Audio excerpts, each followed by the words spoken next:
This is Wraith from Wraith Rain. I'm an author of serialized gay romance fiction. Every week on this podcast, I'll be reading a chapter from one of my gay fantasy shifter serials called Dragon's Reign. I'll explain at the break how you can find out more about this story and others I write. So let's get to it. Chapter 35. Dinner Delayed. Valerius pulled up in one of the nondescript SUVs outside of Wally's back entrance, just as Caden burst out of the doors. It was at the same time he saw two humans with video cameras fixed on Caden. Valerius knew exactly what was going to happen. These people were poised to capture Caden shifting into the White Dragon, but Valerius was between them and him. He needed to completely block their view. He didn't even bother to open the SUV's door, but instead transformed into his dragon form, splintering apart the vehicle as if it were made of tinfoil. His massive head thrust towards the two humans, fire wreathing his jaws, parts of the SUV raining down like metal raindrops. The two humans dropped their cameras and fled. Valerius sent a gout of fire above their heads to make sure they kept running. He then brought down one powerful clawed foreleg onto the cameras, crushing them to powder. There would be no proof of Caden even being at Wally's. Valerius turned back to Caden, who had thankfully not shifted. The ground shook as he moved. The young man frantically ran up to him. He lowered his head so that they were sort of eye to eye. "I think Jasper Hawes set a bomb at my house," Caden cried. Valerius stiffened. How could that have happened when the Claw were watching their home? He'd had the Claw keep a respectful distance, but there had been no one who had even approached the home since the guards had been placed. Except for the lawyers from his father's firm, Valerius thought. Could there be traitors among them? But what shifter would help humans first? But there was no time to think about that.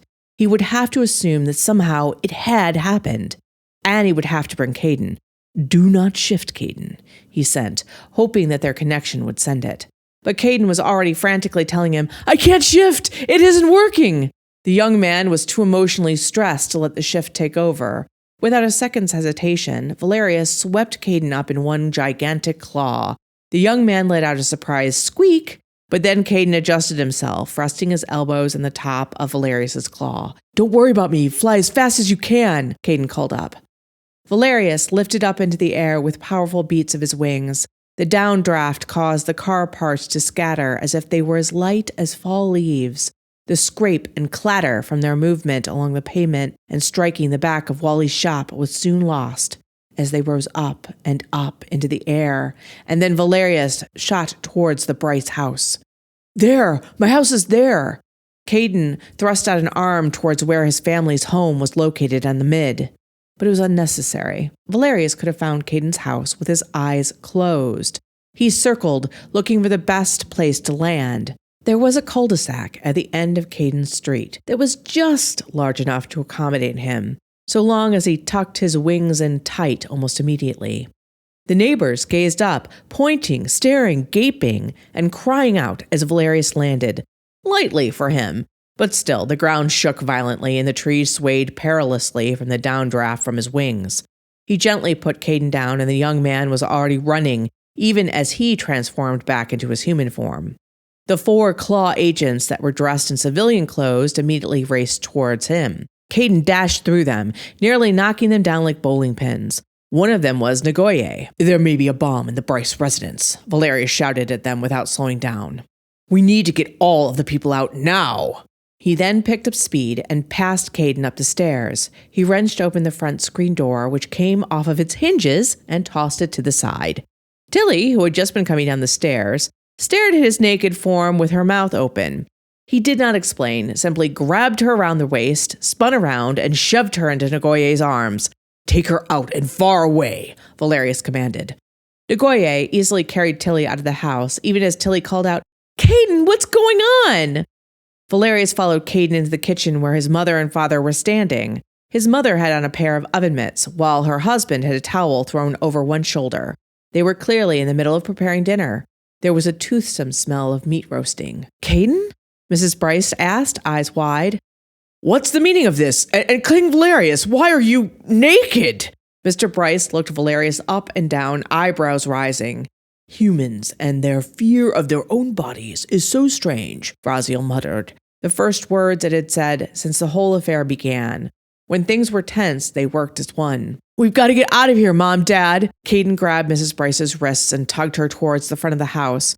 One of the oven mitts slipped off, but she resisted his tug. What are you saying? Why, Caden? There's a bomb, Caden shouted. Carry her, Valerius instructed, even as he grabbed Mr. Bryce and slung him over his shoulder as easily as one might a sack of flour. Mr. Bryce let out a similar sound, the sound that Caden had made when he scooped him up earlier. Caden followed suit, though Mrs. Bryce was more accepting of the fireman's carry. Anyone else in the house? Valerius asked. No, put me... Let's get out of here. Valerius ignored Mr. Bryce's cry. He turned to the other two Claw and said to them, Go evacuate houses all around here. Valerius and Caden then dashed from the house, down the front porch stairs, and out onto the street. The wail of sirens could already be heard in the distance, coming towards their location. Valerius took the lead and ran at full speed. Mr. Bryce was bouncing up and down on his back, down over 2 blocks to where Nagoye was with Tilly. He put Mr. Bryce on the ground, who smoothed his hands over his shirt, trying to not look like he'd been carried like a child. Caden set his mother down beside him. Tilly clutched both of her parents' hands. They turned to her and both murmured to her, asking if she was all right. I'm fine, but what's going on? Tilly asked the last of Caden. A bomb. Jasper Hawes has set a bomb in our house. Caden cried, still pale. The leader of Humans First? Mr. Bryce asked, forehead furrowing. But why? His expression cleared as he gazed with fear upon his son. Unless they know who you are. Landry told them, Caden said miserably. What? Why would she do that? Tilly asked. She's your friend. She wouldn't tell Valerius where you were, so why would she tell Jasper who you are? Her brothers are in Humans First, Caden said, grimacing. I'm sure Jasper must have threatened her or them somehow. He knows, yet he does not have proof. That's what the men outside the back of Wally's were doing with those cameras. He told you there was a bomb, and there may actually be one, in the hopes that you would shift, and he would have visual proof of it, Valerius guessed. He told me to go out back, Caden said with a frown. I'm sure he had people in front, too, Valerius said sharply. He tried not to feel anger about Landry and her betrayal. It likely had been forced out of her. But the more people who knew about Caden's secret, the more people could be compromised to reveal it. Nagoye, send Claw to Wally's and to Landry's. Pick up Jasper Hawes, Landry, and her brothers. Captain Nagoye nodded and pressed a button on her earpiece to carry out his orders. What? No, not Landry, Caden gasped. Didn't you hear what I said about her being forced? I agree with Valerius. Mr. Bryce cut his son off. Whether she gave up your secret under duress or not will be determined, Caden. Your safety, our family's safety, has to come first. There is no more time to discuss this. There are others to evacuate, Valerius said. Right. We need to get the rest of the neighbors out of the nearby houses, Caden nodded. Mrs. Bryce's hand twisted in the front of her shirt. But you could get hurt, honey. I can't get hurt, Mom. Just stay here. Valerius and I will be back, Caden shouted. Valerius put its hands on Caden's shoulders. Caden, you should stay here with your family. What? No! I need to help get people to safety. Caden drew himself up like a puppy, trying to convince Valerius that he was a big dog. You're supposed to be human, remember? Anyone who sees you carrying people over your shoulders or running as fast as we just did. Valerius let the sentence hang. But, Caden looked down, I want to help. I can help. It will get out if you do, Valerius reminded him. He squeezed Caden's shoulders. Stay here with your family. We can take care of this. Caden crossed his arms over his chest, but finally nodded. The sirens were getting nearer. They would be there any minute. I will return. Stay here, Valerius said. Valerius then raced back to the surrounding homes. The Claw was already getting people out of their houses. There was an elderly woman who was having trouble walking that Valerius gathered up in his arms and ran back to the cordoned-off area. She looked up at him in wonder. King Valerius? She gasped once he set her down. Yes, madam. Do not be afraid, he assured her. But if you are here, then there must be danger. Is it the White Dragon Shifter? She asked. Madam, I assure you that you have absolutely nothing to fear from the white dragon shifter, Valerius said, his eyes meeting Caden's, who was coming up behind them. Caden gave him a grateful smile. Valerius went back again and again, returning with more neighbors. The police, fire department, and more Claw arrived as they worked. Valerius heard various statements during the rescue to himself and to Caden along the lines of the old woman's. He assured each and every single person that this was not about the white dragon shifter, and that the 9th dragon shifter was their friend. Shoni was right that he needed to do some kind of speech or something. Finally, everyone had been cleared out. Valerius and one of the bomb squad from the police entered the Bryce home. Raziel, we need to search for anything that smells chemically. Do you truly think there is a bomb here? His spirit rumbled.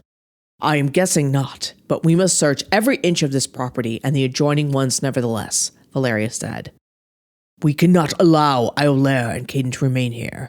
They must be in our lair, Raziel remarked. That will cause attention to go his way. People will wonder why he is being favored. They will guess who he is.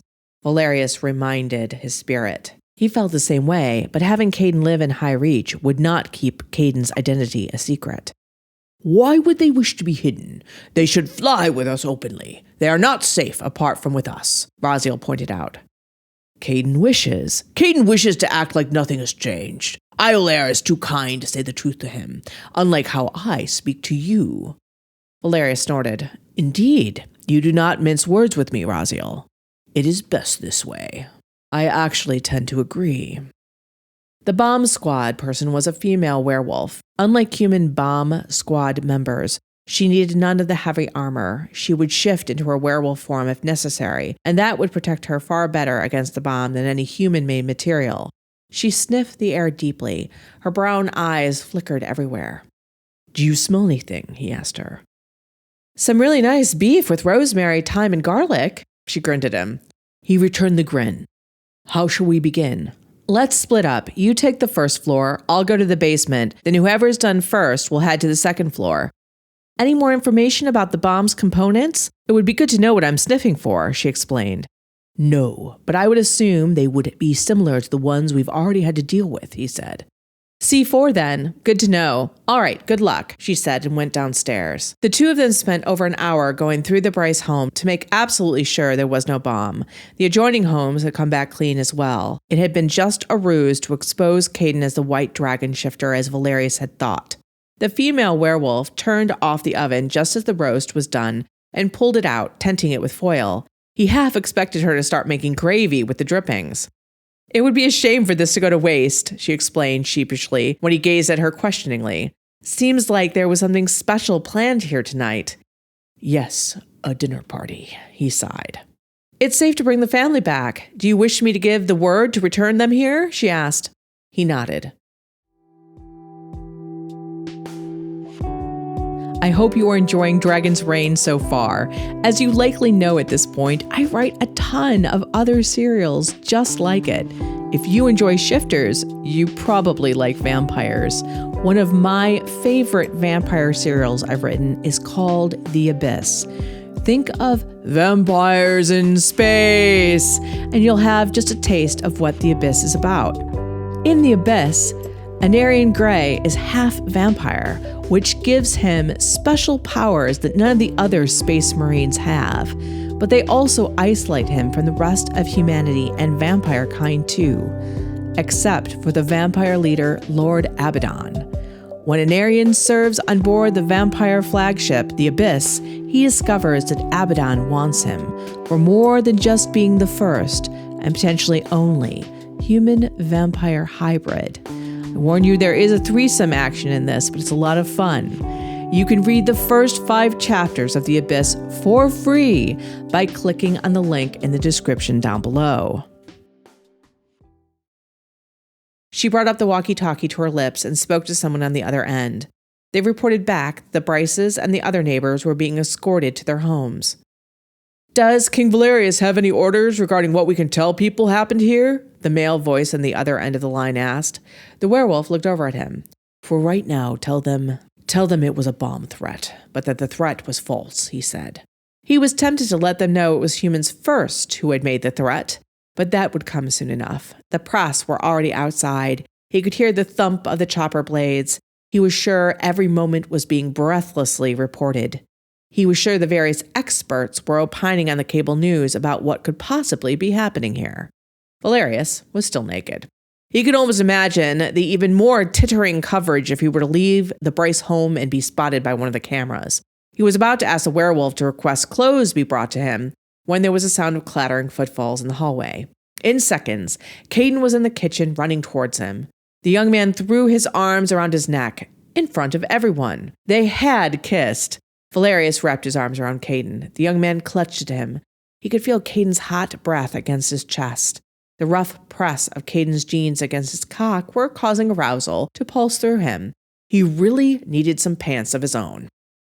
"Are you okay?" Caden asked. "Of course," he laughed, but gently. "Right, of course. Iolaire wants to touch noses with Raziel, but I told it that the house couldn't hold you both," Caden said with an amused grin. "Touch noses?" Raziel snorted. "Iolaire cannot be so foolish as to think I could be harmed, even if there were 1,000 bombs here." "Raziel is fine. Nose rubbing later," Valerius said. "Right on." Caden smiled, though faded. "There was no bomb?" "No, none. It was a ruse." Caden's lips flattened into a thin line. "I should be glad of that, but I'm having trouble seeing how I can keep my family safe when so many bad people suspect who I am." Valerius agreed. "We will discuss this more later, Caden." Caden nodded. Over Caden's shoulder, he saw the Bryces looking at them embracing. Caden's father frowned. His mother blinked. Tilly grinned. The werewolf pretended not to see, or maybe she didn't see. She was sniffing around the roast. Mrs. Bryce came up to her. "You saved the roast!" The werewolf pinked. "It's a beautiful cut of meat, ma'am. It deserves saving." "Would you like some? It's the least we can do for your help," Mrs. Bryce offered. "Oh, no, I couldn't," the werewolf said, but her eyes said something altogether different. "If you could just wait a moment, I can make some gravy for you as well," she suggested. The werewolf made to take a seat at the kitchen island when Shioni swept in with clothes for him. She bowed and handed him the clothing before turning to the werewolf and saying, "Lieutenant Sawyer, you're needed outside." The werewolf's head lowered in sadness with one last glance at the roast, but then Mrs. Bryce grabbed a knife and cut a thick slab of the roast off for her. She also grabbed 2 slices of bread and slapped it between them before handing the hunk of beef to the werewolf.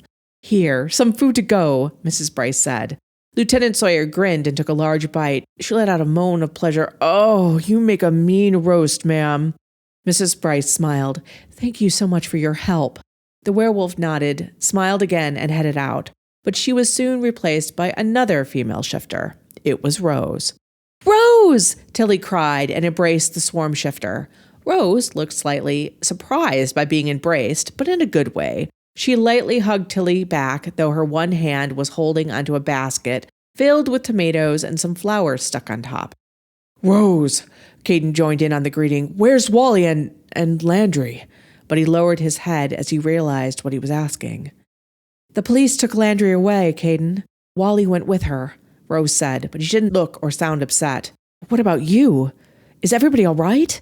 Rose's yellow eyes darted from person to person. "We are fine, dear," Mrs. Bryce said. "I'm so glad that you are safe as well. Caden told us about that vile Jasper Hawes coming to the shop. He didn't try to hurt you or Wally, did he?" Rose blinked, again shocked likely by the clear concern in Mrs. Bryce's voice. "Oh, I'm fine. That ferret ran off the moment that King Valerius shifted out back of the Emporium. He was practically peeing himself. Talk's a good game, but he's a coward." "Still, I know how hateful he is, and that was before he claimed to plant a bomb in our house," Mrs. Bryce said. "Please sit down, dear. I'm going to finish making us dinner at least." "Oh, I don't know if this will fit with what you're cooking, but I brought you some tomatoes from my garden and some flowers too." Rose extended the basket to her as if it were an offering to a goddess. "Rose, how wonderful. Oh, I can smell both the tomatoes and flowers from here." Mrs. Bryce took the basket and brought one of the tomatoes up to her nose and breathed in deeply, then took a deep sniff of the flowers. "I must get these in water." "She wouldn't let me have any of the tomatoes, Mom."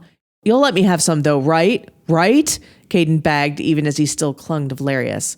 Rose rolled her eyes. I know it's not much.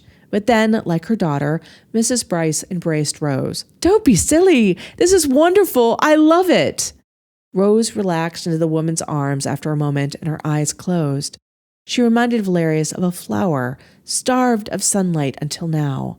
When Mrs. Bryce released her, Rose looked a little dazed. Mrs. Bryce immediately got down a vase, filled it with water, and arranged the flowers neatly. This will be our centerpiece at dinner tonight, she said. After everything, you're really going to cook? Mr. Bryce asked.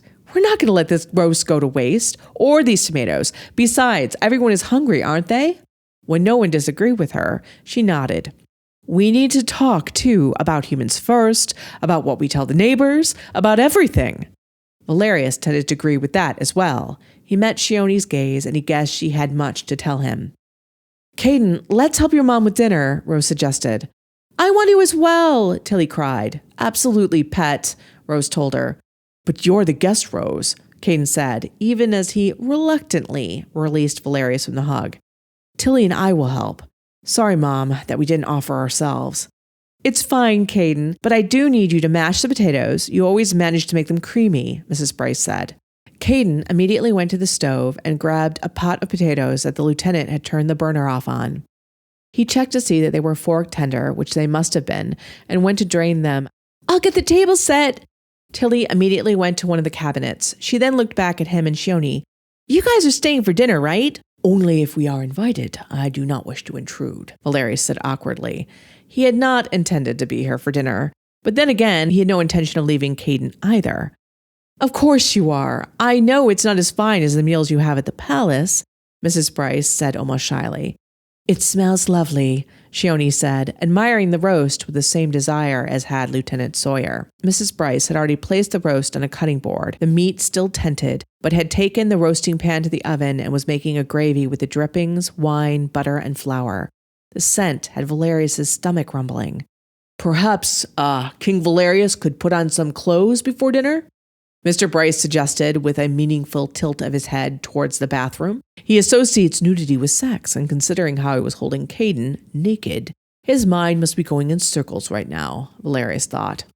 Once we tell him about the mate issue, he will understand clearly enough, Raziel pointed out, not shying away from the word mate any longer.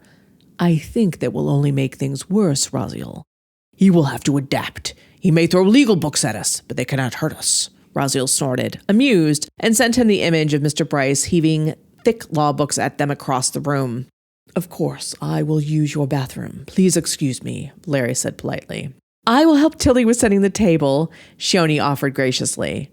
With the clatter of dinner being prepared, Valerius walked to the bathroom, turning on the light before closing the door behind him. As he pulled on clothes, his keen hearing picked up the following conversation. What was that hug? Mr. Bryce whispered to his son. What do you mean? Caden sounded innocent. Too innocent, and Valerius grimaced. Has he come on to you? Mr. Bryce hissed. Dad, let's not talk about that now. I think that I need to know why a being several thousand years old or more is interested in a 25-year-old who just happens to be the 9th dragon shifter. Mr. Bryce's voice rose. It isn't because he needs to have me by his side, Dad. Remember, he didn't even want me here, Caden responded tartly. He knows that he has no legal right to remove you, Mr. Bryce said angrily, so he likely thinks to keep you on his side by romancing you. That's the best way he can stop you from claiming any territory of your own. Dad, I don't want any territory of my own. Why won't you listen to me? Caden yelled, his voice reverberating around the kitchen. Valerius, fully clothed now, stepped out into the kitchen again. It was time to intervene. I hope you enjoyed this week's chapter. Just a reminder that if you join Wraith Rain as a member, the membership is 15 to 20 episodes ahead of the free podcast. If you'd like to join and listen to all those extra podcasts, not to mention getting access to the other stories and manga on Wraith Rain, a link is down below.